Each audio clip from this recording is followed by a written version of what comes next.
is Parmila and welcome you all to P24 News Media channel.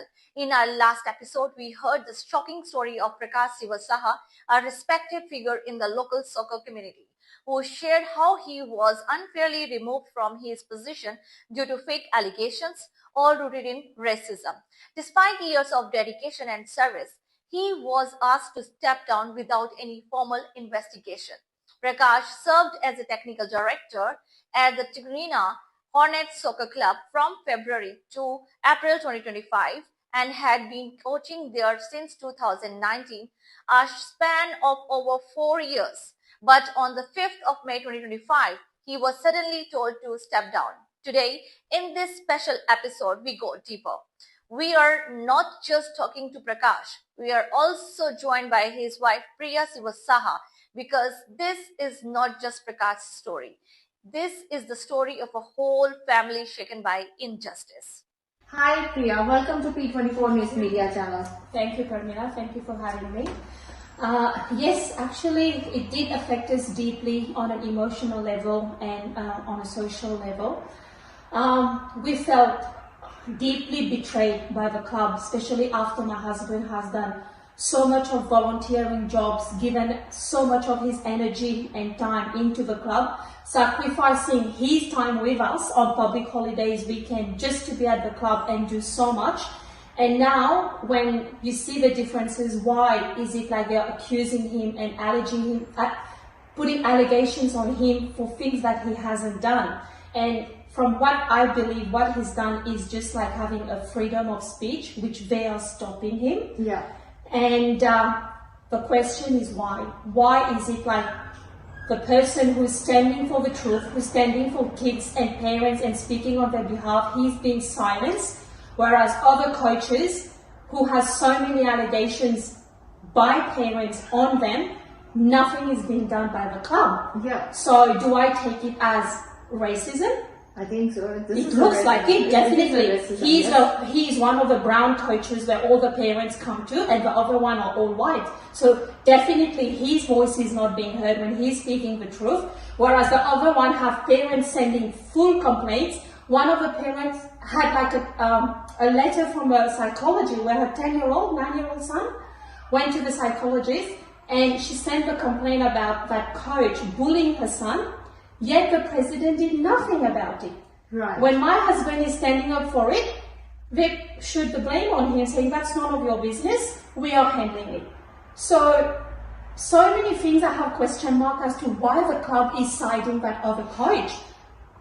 On a WhatsApp group as well, which we've got screenshots, they've been bullying a 10-year-old kid. Right. Sending pictures of an eggplant saying, stuff it in your mouth. A 10-year-old kid. So coaches are sending pictures of, I don't want to say the word, but that eggplant signifying what a private part, saying stuff it into that kid's mouth. So many, I was just shocked to see all these messages like grown-up adults sending about that kid chit-chatting and laughing about it.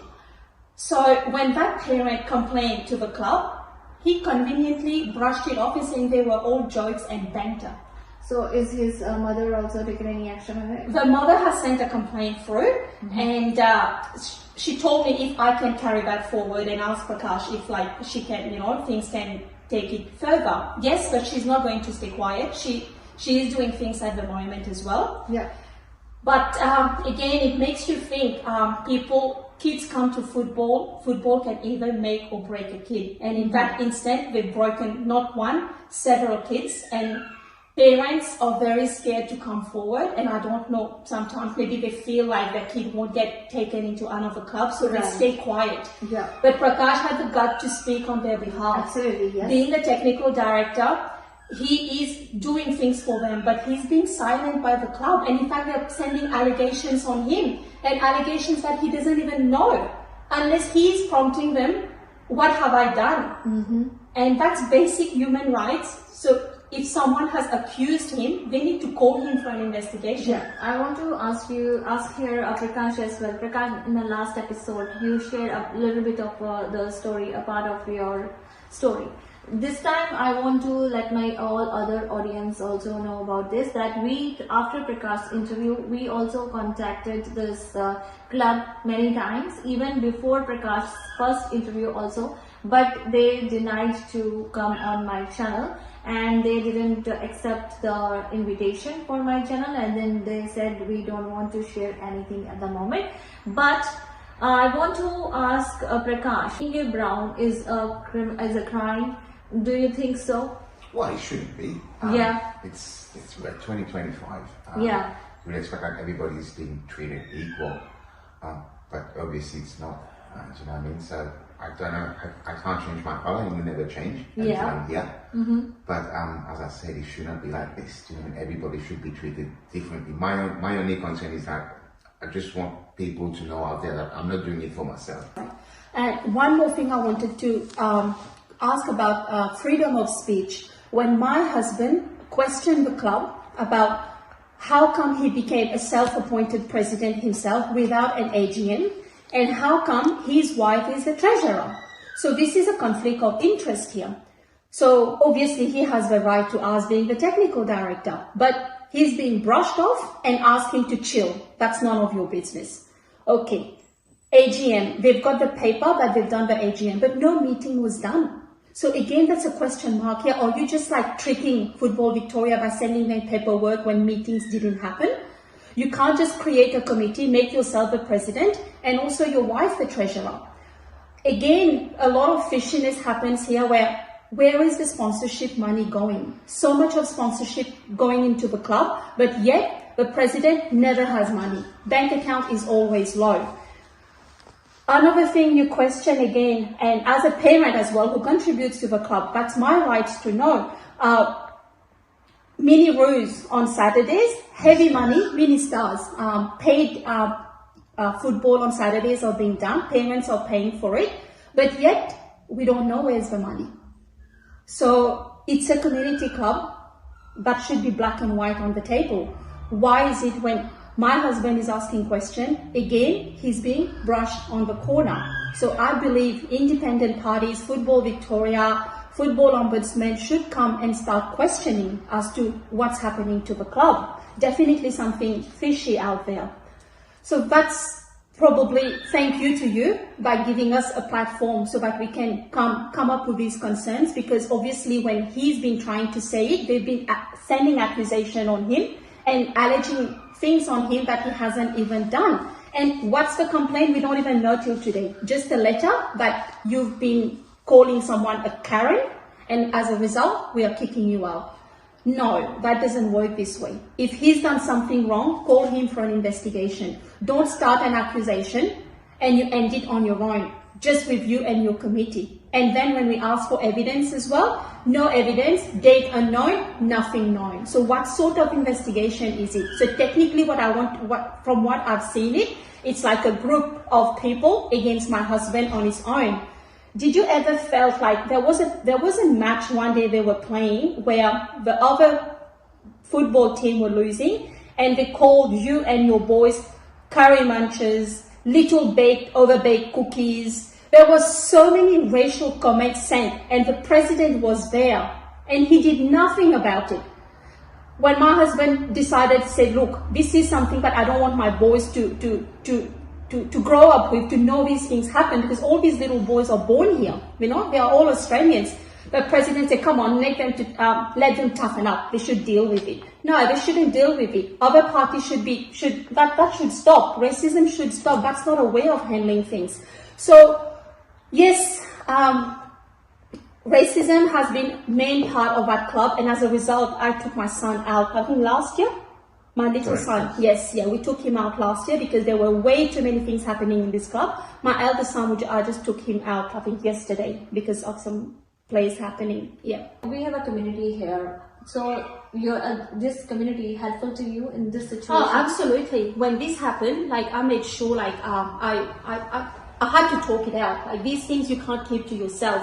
And I'm very glad that a lot of my friends supported me and my husband, knowing how he is, how much of his community job he's done, with teaching kids for free, and not that, he teaches kids with autism, he teaches kids with special needs. So a lot of parents, they recognize him for his work and they know him, and they are the one who told me, they supported me and said, you need to seek justice. If all this is happening, I'm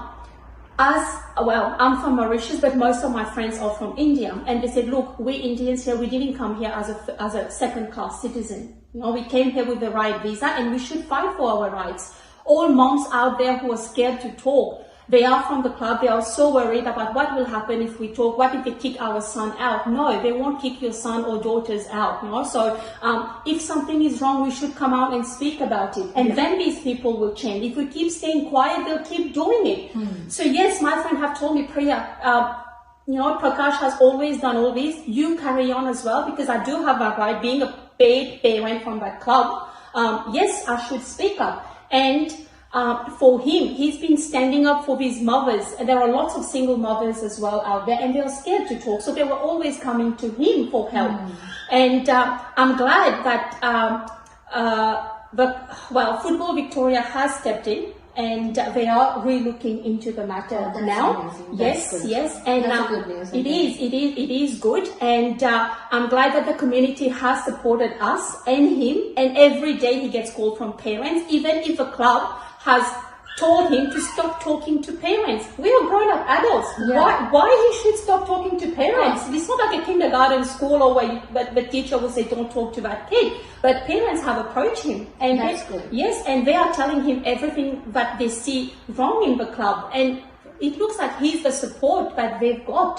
And now I need to make sure that his voice now is heard by the higher authority, because just one president can't make his own rule. You can't disregard parents' complaint. And as we all know, again, football make or break a kid. In that instance, so many kids' football aspirations are being broken, and that's not on.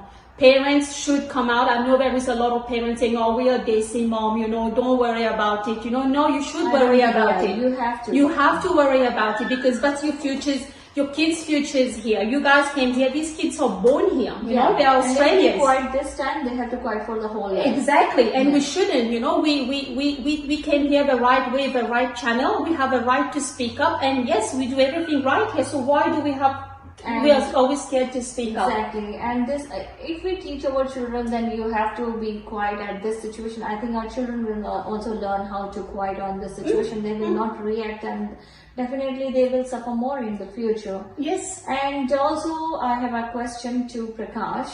So Prakash, tell us something, when this situation, things happening in your life, and after once they fired you from this volunteer position, I will say this is a volunteer position, but in the society definitely, and even in your whole family also impacted by this step, right?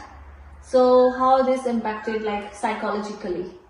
Oh, it was hard to take, especially after, you know, spending so much time away from the family, and Priya will vouch, and even my friends will vouch about it. Like, I don't really have time. Most of the time I'm just spending over there. So it was hard to take. But let's tell the club something. If my only mistake was to expose them because they were emotionally abusing kids, bullying kids, making sexual comments, I'm ready to make that mistake my whole life. I would expose you, because that's just not on. And on a social level, and as Priya mentioned before, this is not accepted. A lot of parents have come to me because I'm standing for something which I don't believe is right, because I'm a father myself.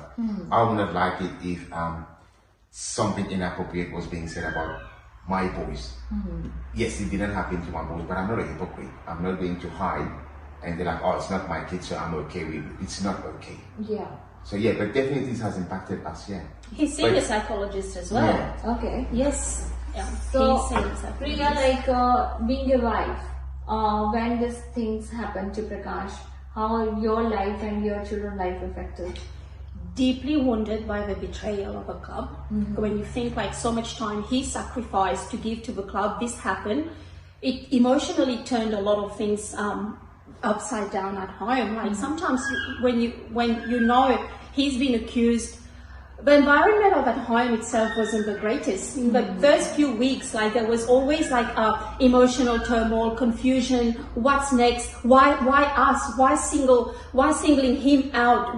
Like so much of question happening around us. And a few days I wasn't even cooking because seeing him being so sad, yes, and sad because of how the way they are handling the matter, and making us feel like as if we are bad, we are criminal, we are the one doing everything bad, and siding the other coach. You feel like you as human, you feel bad about it.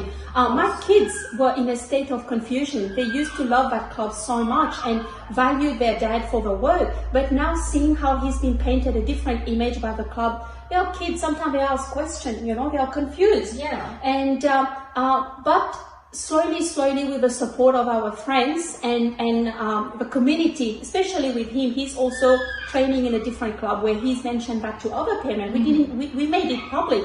He got so much of support, and with this support, and you came on board and gave us like that strength of going and fight for the justice, which is like now I feel like yes, we've come out of it with support of people, because sometimes when you feel alone, you can't think. And I rang his mom, I think, and I told his mom, look, what's happening, because he took that quite personal on him, and thinking like when you do something volunteer out of love, out of your own time, and how it gets projected to you in a negative way. It impacted him and impacted me most in that way, to see him in that light. And yes, now my kids are out of it a little bit, and we will come out in a better shape. And I believe truth will prevail and will surface. Definitely, racism is not acceptable. We are not here to face racism. If you have not only racism but injustice. Exactly. Yes. If I may add something. And what is your demand now? Well, the committee has to go. They have to step down, because obviously they are not fit to lead a club. They are not fit. They are not the proper people to be looking after our kids, after our sons and daughters. They should not be there. Some people, and I repeat, it should be investigated, because you cannot allow something like a sexual comment being made and a president sharing a minor's contact number in a group chat where there's only adults and nobody said anything about it. Let me reiterate, Pamela, that I was the only coach out of 40 plus people to actually speak to the president about it, and actually spoke to the mom as well. And when he comes and says like, oh, I'm being vindictive, I'm just using this because I've been banned by the club, well, you're wrong. Maybe you've got a short memory, or you're just being selective. I wouldn't be surprised if this is both from him, but you are wrong. I was the only person who actually took things into matter. I was the only person who had the guts to actually call it out, because it was wrong. You should not be attacking a child. And there were actually people who made comment who actually NPIO, so they're basically supposed to look after kids. But they made comments like, oh, should we prank call him? He would not go far in love because of his peaceful attitude. That's not right. Yeah. That's wrong. So, Prakash, at the end, what would you like to say? It's 2025. Racism should not be accepted in our society. It doesn't matter what color of skin you are, where you come from, whether you're white, brown, or any other color. This is definitely not on. What we would like is, the club needs to be audited. The justice needs to come out. We want a proper investigation of what happened in there, because at the end of the day, we're all Australian here. I pay my taxes like everybody else. I'm not illegal here, so I'm entitled to a fair go. It shouldn't be a case of, because you belong to a different ethnicity, or you belong to a different race or caste. That's irrelevant. It shouldn't be like this. This is Australia we're talking about. We're supposed to be the best livable country in the world. And when you see things like this happen, it makes you think again. But you know what? We won't sit idle. We will seek justice, and we know that justice will be done. Thank you. And I thank you again, Pramila, for giving us a platform to speak up and listening and actually understanding the issue. So a big thank you. And please, again, I urge a lot of parents out there, if you have any concern, don't be scared. Raise your concern, raise your issues. Thank you again. That's all for now, and stay connected with the world and keep watching P24 News Media channel, your voice, your nation.